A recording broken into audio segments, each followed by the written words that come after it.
footballer on the planet, Cristiano Ronaldo.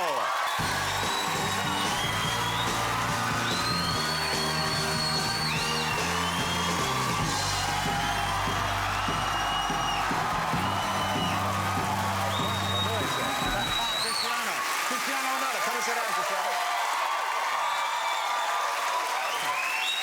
This side, right? Yeah, just over there, just over there. Well.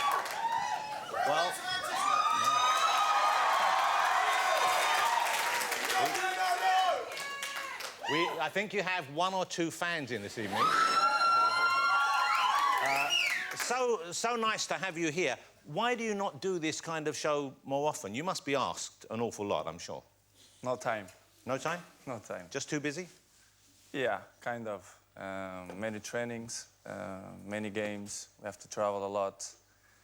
And basically, difficult. Yeah. Difficult. We don't have a lot of time. But it must be a nice feeling to be here and knowing these people are going crazy for you and people at home are excited about seeing you. That must be quite a good feeling.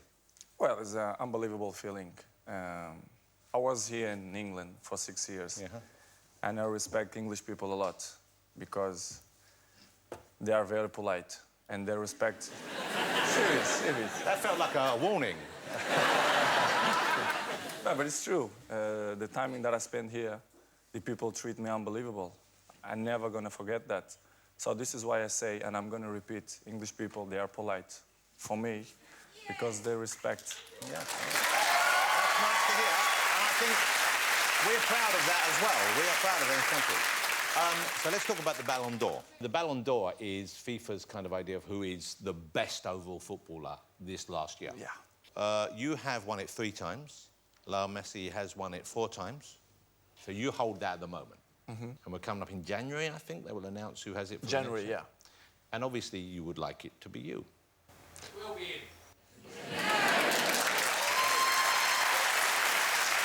You know what? If I had have known Sepp Blatter was coming, I would have to feel it. So, what are your estimation of how it might go, and what are your feelings about the result either way? To be honest, I think you're going to win. Messi going to win this year. Yeah, but you know it's FIFA. You're just... you know what I'm saying? How do you get on with Lionel Messi now? I heard you say that you're a little bit closer, you're a bit more relaxed together. You used to see him just as a rival, now you see him more as a human being. I don't have rivals. I don't have. We have a normal relationship. We share this stage there in FIFA 8 years. Yeah. No one's did that in the past. It's only us. Yeah. So it's good. I have a good relationship with him. He played for one club, I play for another club. He won the best for him, I won the best for me. So it's normal. We have a good relationship. You know, we are not home friends, but you know, we respect each other. That looks like a very good relationship, right? What is he wearing? Well, let me talk. There's so many questions to ask you, but let me talk about your time here with Manchester United then. How old were you when you came over to join Manchester United? You were just 18? 18, yeah. 18 years old. And you'd already left home at 12, I think, to go to Lisbon, so you were used to living away from home. But coming here and meeting British people and having to work with Sir Alex Ferguson, that must have been quite a shock in some ways, I imagine? Not really. It was the key why I'm moving here to England.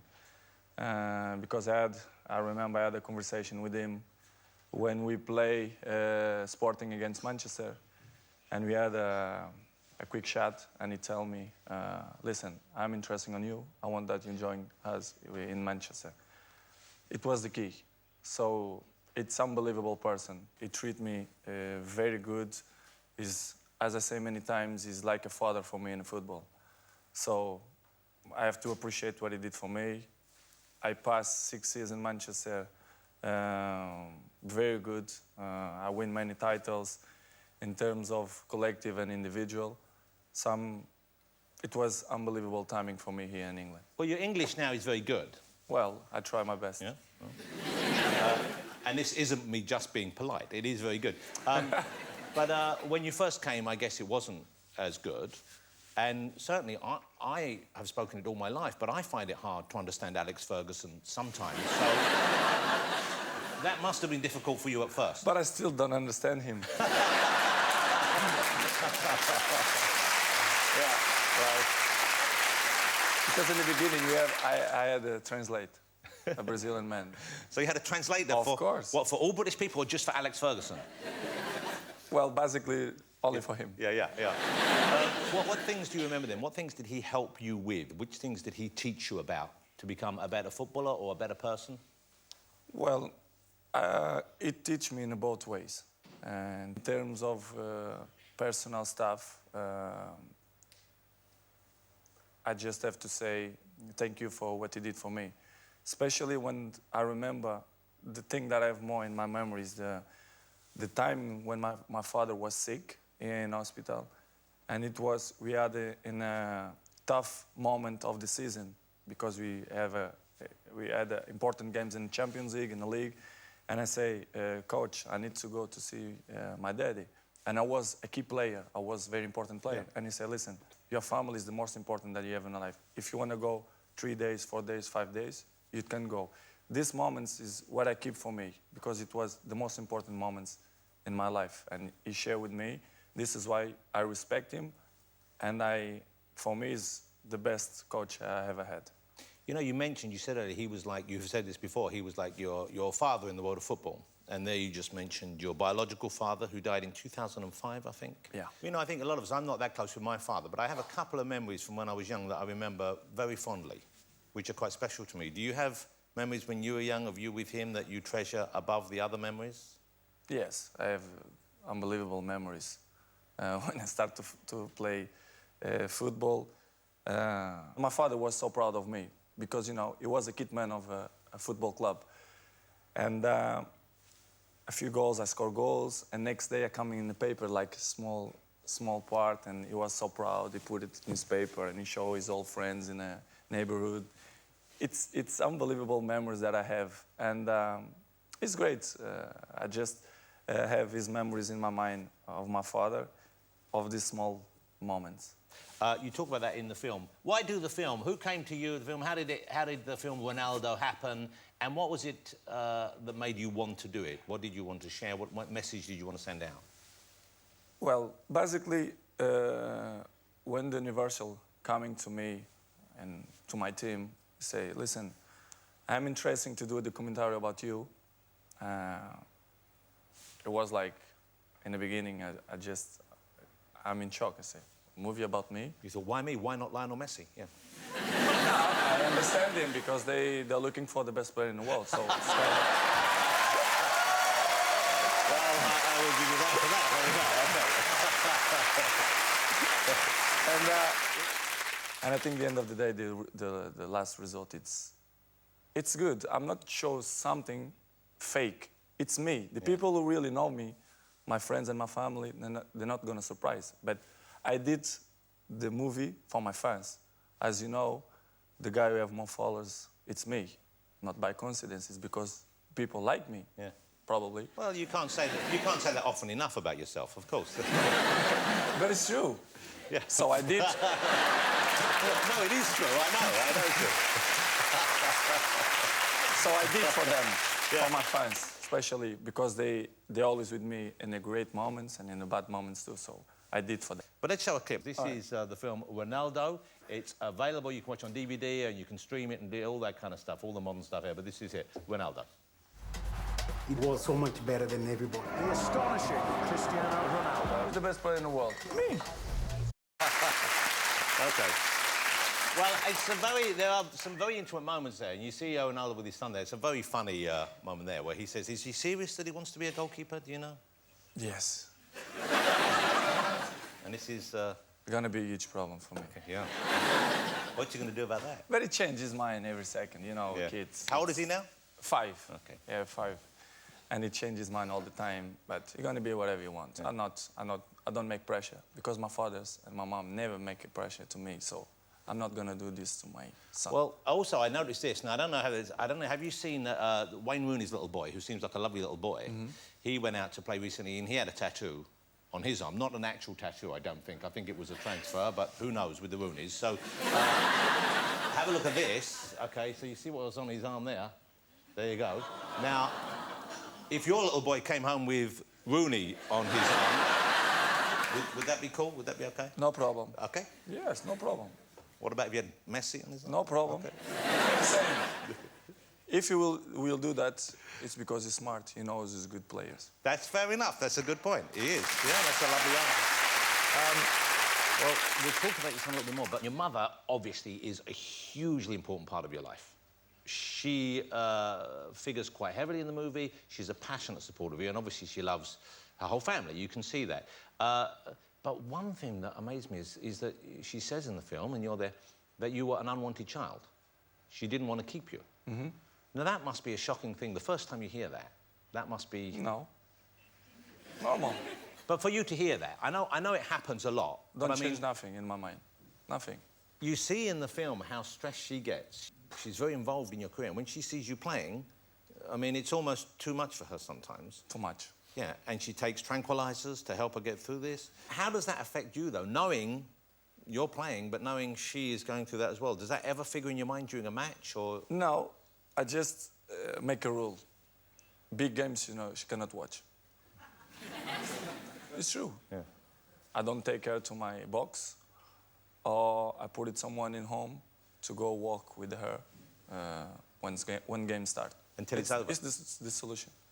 And how important is she to you now? For example, if you had a friend who didn't show love to your mother, respect to your mother, how long would they stay a friend for? They're never going to be with me, next to me, because I have a security and make him sleep, so... So don't mess with mama. Yeah. That's what we're saying. Okay. We're going to take a break now. When we come back, I'll be chatting some more with Cristiano, so don't go away.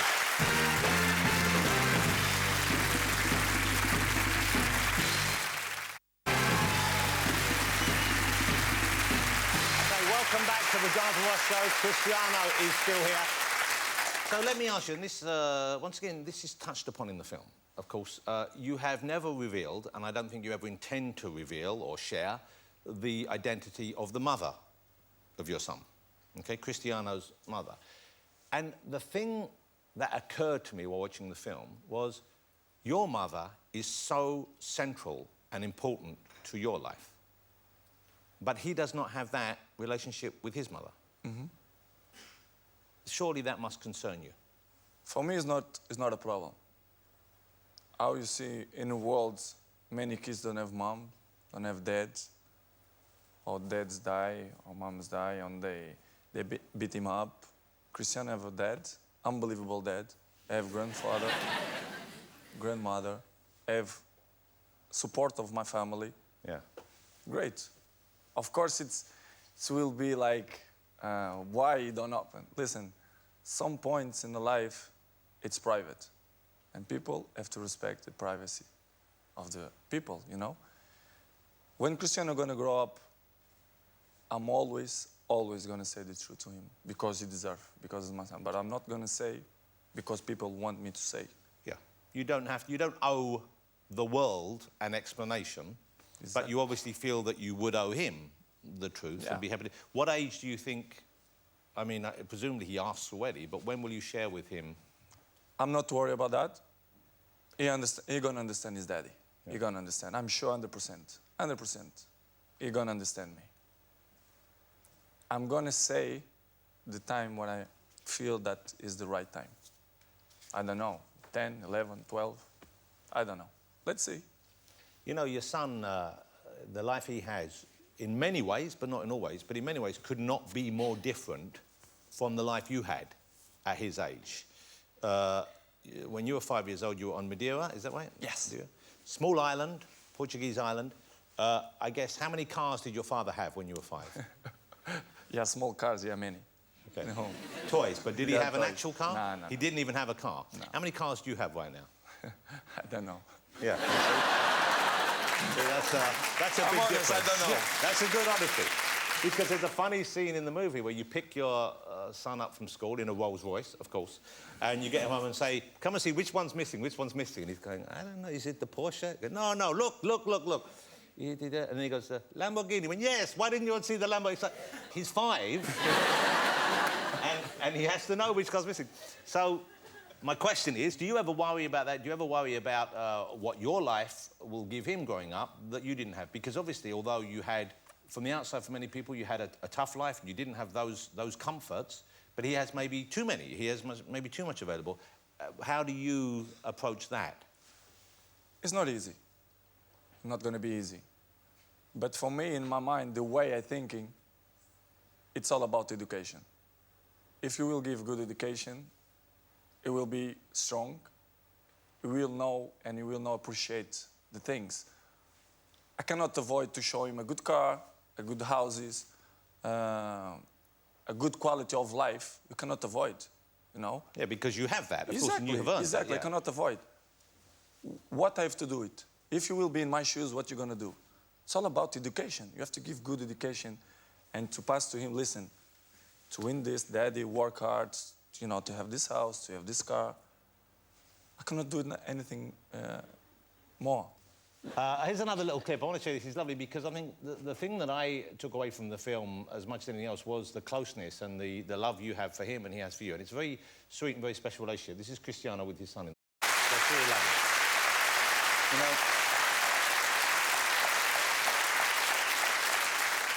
that's lovely. If you could do that with him when he's 20 on your back, then I'd be impressed. Okay? That's real training. That's what Rooney does. What about other aspects of your personal life? What about, is there a special someone in your life right now? A few.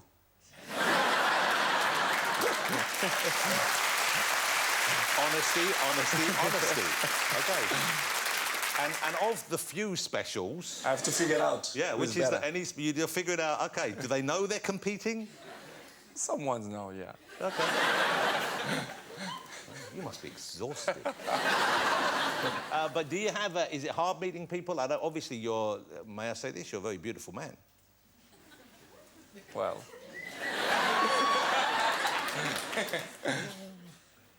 normal. No, this is normal. This is slightly below normal in actual fact. But no, you're an attractive man. But I wonder, with the attention and with the focus on your life and with the interest from the press and so on, is it tough for you to make that first move, to trust someone the first time? Well, it's not easy, of course. Now, to speak serious, it's not easy. I know 50% they approach just for interesting. It's normal, not just me, but all the people who are famous, they have this kind of problems. But in another way, I think I'm a confidence guy. I'm tall, I have all teeth, so I have a nice body. Yeah. So I think sometimes the other 50%, it's because, you know... Because they like you. Yes, I think so. You're a good-looking piece of meat. Yeah. Okay, that's right. There, look at that. Not bad, eh?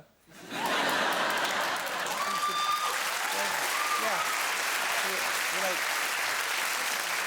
I don't want to be like Alex Ferguson, but my advice would be let someone else say that first. That's you doing the Hulk, isn't it? Is that your kind of Hulk celebration thing?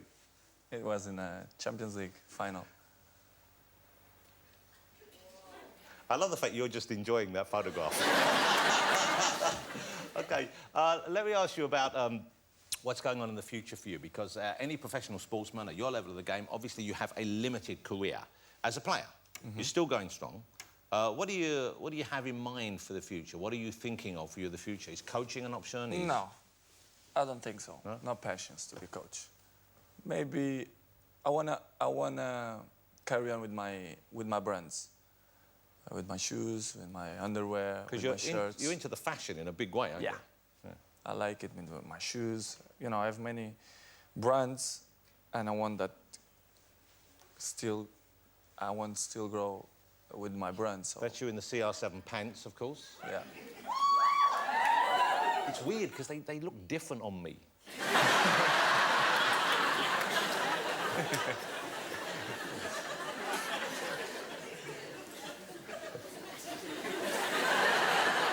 I mean, could you maybe just do one of the slightly more elasticated waistbands? Who do you like watching from the world of football? What about English footballers? Who do you enjoy watching play in the British teams right now? Well, I'm a good supporter of Manchester United. Yes. Would you ever come back to Manchester United? As I say many times, I'm very comfortable in Real Madrid now. I feel happy. Well, that's kind of where you always wanted to be, really, wasn't it? Yeah, of course. But as people know, I like Manchester United. I love that club. But future, nobody knows. But right now, I feel good and I feel happy in Real Madrid. When you start moving on from this level of your career, would you go and play in an LA team? Would you go and play in a team elsewhere? That kind of...